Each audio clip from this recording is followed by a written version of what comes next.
Chinese, Danish, Dutch, Parsi, Finnish, Swedish, Thai, Urdu, even in Urdu. So mercy of Acharya is that he never leaves any part. He never sees that somebody has got a Pakistani body or a Indian body or this body or that body. He never sees the body. He sees the devotion in their heart, and he sees the soul has been traveling from one body to another body to another body. This life somebody is shouting too much, Pakistan Murdabad, Pakistan Murdabad. Who knows at the time of death, because Bhagavad-Gita says this. The law of last thought. In English we can call it as law of last thought. But just before dying, if somebody is remembering Pakistan Murdabad, next life where he will be born? Pakistan. Mostly Pakistan. So Acharya, he always sees soul, how he is troubled in this age by not understanding who is he, what is his relationship with the Supreme Lord, how he can actually revive that relationship and ultimately get rid of this body. This body has a lot of, even though there's a lot of enjoyment which we seek from this body, but a lot of responsibility and worries and distress tagged with it. So we'll begin with this. There's a small prayer here and beautiful meaning of it. Little bit I'll try to cover. I would wish if all of you can see the Bhagavad-Gita introduction. We'll start with the introduction. The first verse I'd like to chant, and then if you can repeat after me, that will be very nice. I think most of you would have heard also, especially in Manthan students, they might have heard. Om Ajnanatimirandhasya Jnananjanashalakaya Chakshurunmilitam Yena Tasmai Shri Guruve Namaha. I was born in the darkest ignorance, and my spiritual master opened my eyes with the torch of knowledge. I offer my respectful obeisances unto him. It goes on to say a lot of glories about different acharyas, how they actually helped us in bringing out this amazing message of Bhagavad-Gita without any adulteration, without adding something from their side or something reducing from what is coming from the acharyas. I offer my respectful obeisances unto the lotus feet of my spiritual master and to the feet of all Vaishnavas. I offer my respectful obeisances unto the lotus feet of Srila Rupa Goswami, along with his elder brother Sanatan Goswami, as well as Raghunath Das Goswami and Raghunath Bhatt, Gopal Bhatt and Srila Jeev Goswami. I offer the 6 Goswamis of Vrindavan. I think many of you have heard about him. 6 Goswamis of Vrindavan, very famous. 6 Goswamis. They actually are the one because of whom Hindu literatures, so-called Hindu literatures, or what you can say Sanatan Dharma literatures, are still intact. Because it was somewhere lost during the time of Mughals. They were the one who stayed back in Vrindavan and they started writing everything on leaflets. And some of those copies are still available in Vrindavan. If some of you had the fortune to go to Vrindavan, you'll find it there. In some of the temples, they still have those leaflets. And most of these literatures are actually translated and brought directly from there. I offer my respectful obeisances to Lord Krishna Chaitanya and Lord Nityananda along with Advaitacharya, Gadadhar, Srivas and other associates. I offer my respectful obeisances to Srimati Radharani and Sri Krishna along with their associates, Sri Lalita and Sri Vishakha. O my dear Krishna, you are the friend of the distressed and the source of creation. You are the master of the gopis and the lover of Radharani. I offer my respectful obeisances unto you. I offer my respects to Radharani, whose bodily complexion is like molten gold, who is the queen of Vrindavan, and you are the daughter of King Vrishabhanu, and you are very dear to Lord Krishna. I offer my respectful obeisances unto all the Vaishnava devotees of the Lord. They can fulfill the desires of everyone, just like desire trees, and they are full of compassion for the fallen souls. When Krishna in Dwarka, not in Dwarka, in Vrindavan, when he was being attacked, the Vrajvasis, where they were being attacked by several demons that time. And by the way, I would like to bring it in the picture of other, especially children also. It is not a mythological story. It's a mythological story which happened in fictions, like we have Superman and Batman and this man and that man. It is not a mythological study. Actually, this the very word myth was brought by one of the English thinkers. His name was Max Muller. I think many of you have heard about him, especially students. He was the first one when he came to India. He thought that the culture is, he saw the way the culture is being practiced in India was so difficult to bring about any Christianity or anything of their side in India. The culture was so strong here in India that then he started thinking that if we have to actually bring about some disunity among them, we have to gel with them, learn their culture, and then over a period of time bring this word of which doesn't have any meaning, like many words in English dictionary has originated like that, based on usage. He brought this word of myth, which actually means fiction, some sort of fiction which has happened in somebody's mind, something like Batman or all that. But we know that. We have been to Kurukshetra, we have seen there that still so many, now even NASA is proving that yes, there was a bridge made by Lord Ram and all his monkey soldiers to go to Sri Lanka and all that. It's a proof, it's a live proof, it's not something like mythology. It has happened there. And so we can believe in that way. And as the Dwarka, the submerged Dwarka which went inside the ocean, that also we can see, the Arabian Sea. And so many such proofs are there. So one thing at least we should tell our youngsters that it is not a mythology, something like Batman or He-Man. We have Hanuman. He's reality, he was there. Much more powerful than anybody. Okay. And the prowess of all these devotees and all these lords were not just this physical strength, they had this spiritual strength. Reason because they were devoted. They always used to refer scriptures, read about Lord, chant the holy names, and that's why they had that power. Not just the physical power, that anybody can bring Bible to gym. That is not the idea. Idea is they had the spiritual power which led them in life. Successful, yeah. So one very important shloka is this, the third one from the top, second page. I'll just repeat that, maybe all of you can help me repeating after me.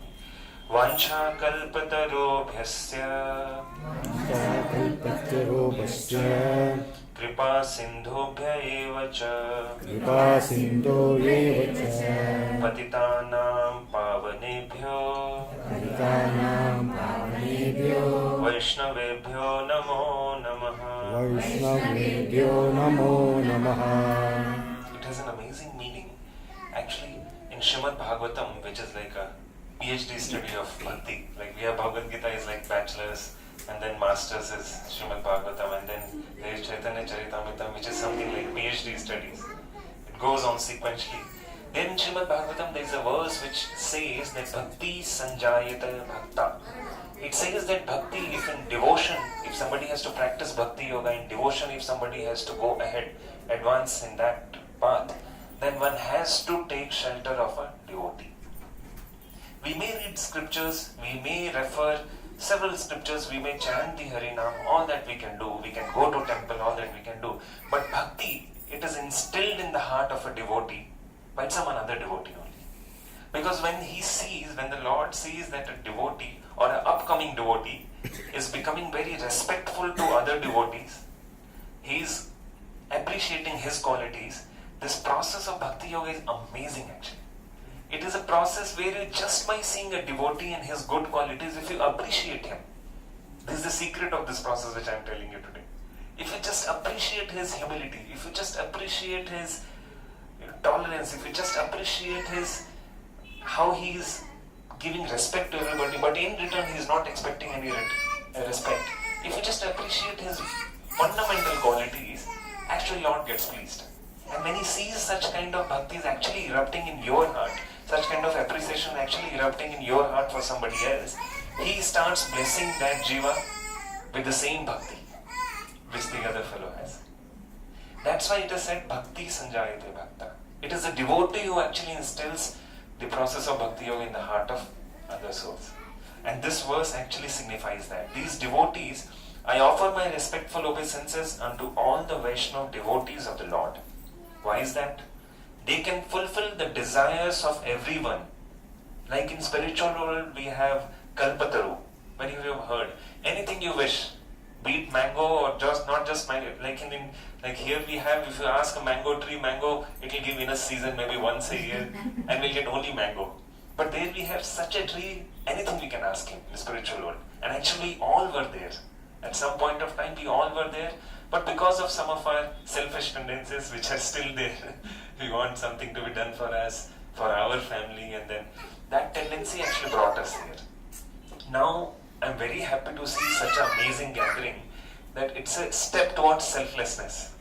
All of us are coming together to, actually, it is such an amazing thing. Each one of us, each one of you are coming here, and believe me, each one of you are inspiring others. Just by you coming here, it is like an inspiration for others that how glorious is this process. And you have that, by seeing your conviction, we are also getting inspired. Thank you. So, devotees of the Lord, they are compared to a desire-fulfilling trees. These are given here as Kripa Sindhubhyevacha Patitanam Pav. Yeah, Kalpatarus, the very first one. Vancha Kalpataru Bhyascha. The Kalpataru is the desire-fulfilling tree. In the spiritual world, if you go and ask him mango, he'll not just give mango, he can give everything. It can give even gold or any touchstones. Such an amazing place it is. So the Vaishnavas here, coming back to the point, the Vaishnavas here are actually compared to the desire-fulfilling trees, and they can fulfill the desires of everyone, just like desire trees. And they are full of compassion for the fallen souls. Being the literate class of this, actually in this society, it specially becomes a higher, how they say, and like children, they will remember in sometimes some movies, they steal quotes from scriptures and they say with great power comes great responsibility, such kind of quotes you heard. Actually, the great power comes from here. Those who know about these scriptures, it is much more bigger responsibility for them to share it with the world. Because what is there with me is such a gold which has no cost in the market. No cost. It is such a gold which cannot be purchased from somewhere. It can only be given by the mercy of it. It cannot be snatched. It cannot be acquired. No advancement. We cannot chase somebody and snatch it from him. It is only by the mercy of Krishna and his devotees that the devotion actually is given. We may read books, but whatever qualification we have, we will only understand according to that. It is only by the mercy. How many of you have actually felt that when you read Bhagavad-Gita first time, and then when you read second time, when you read third time, every time the meaning which was revealed to you was different? How many of you have that feeling? Different. At least we have, isn't it? Many of us have. So this shows that this is something which is such a dynamic literature that it is not just the words which we read in some so-called physics, chemistry books or some newspapers. What we see in the words, we just understand that. There is no internal meaning. If second time you read that same paper, it is boring. No other meaning comes. In fact, we start losing out the meaning. But here something extra comes every time, and as per our consciousness. The consciousness with which we approach the book, same thing is released to us. But that becomes 10 folds, many folds, when it is heard from Vaishnavas. Or heard in an association when all of us are coming together. Because then his eyes are there on us. When his eyes are there on us, then he reveals the scripture, as per our consciousness. So here, such an important point is there. If we have to actually understand Bhagavad-Gita, if we have to actually return back home, back to Godhead, from where we actually have fallen down because of our selfish tendencies, for that we have to become selfless. For that, first we have to understand who are we.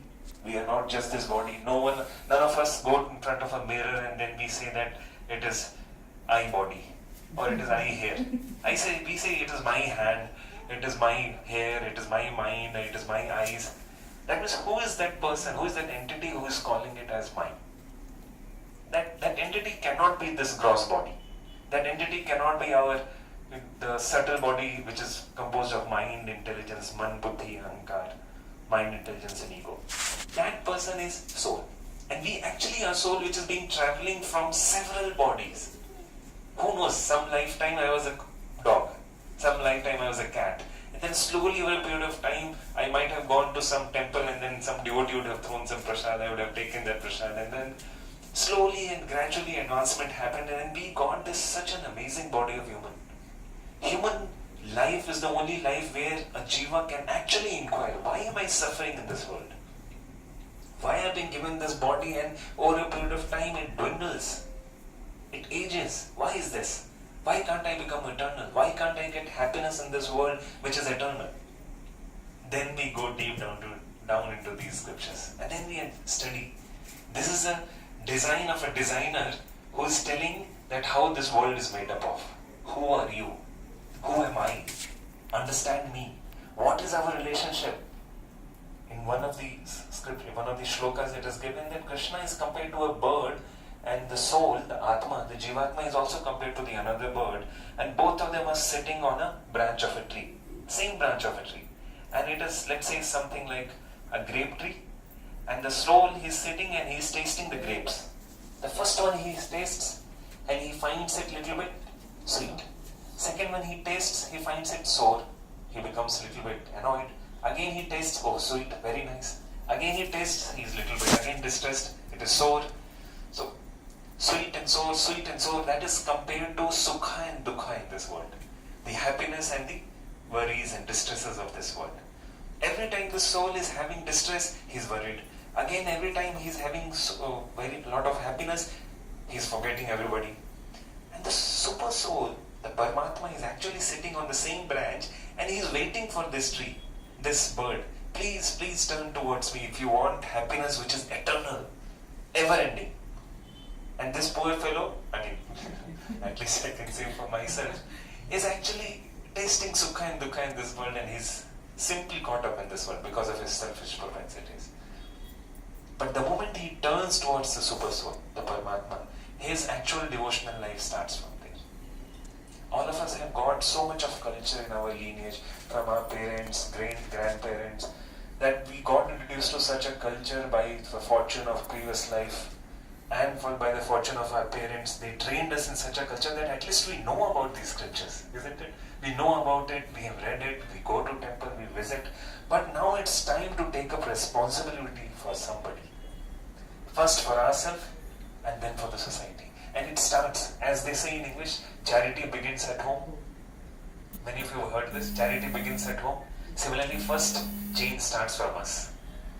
We have to take up this responsibility, that we have to go deep in our realizations. And that is only possible when we follow this ABCD. It is made very simple. A stands for association. We have to associate with those who are already going down in this path. And they are actually elevating their life. Those who are already following the Vaishnavas, what we call it. The Vaishnavas, those who are already following such scriptures, reading them, understanding who they are, what is their relationship with Lord. B stands for books. And there Bhagavad-Gita comes. B for Bhagavad-Gita also. And there could be many scriptures like Srimad Bhagavatam and all. But yes, B stands for book. It's easy to remember. A for association, B for books. Not A for apple, B for boy. A is for association, B for books, C for chanting. Like some time back we had Kirtan. That is like chanting of the holy names. Krishna is so pleased. It is something like this. If you would have seen that if some marriage is happening, some new guy, son, or let's say grandson is getting married, and the grandfather is there, even though it is difficult for him to move, but for the pleasure of the grandson, when the all girls side and all, they will come, everybody will be dancing, the grandfather will get up, and for the pleasure of the grandson, he will come and he will try to dance something. Just for his pleasure, isn't it? Even though it is difficult for him to get up and do that, he does that for his pleasure.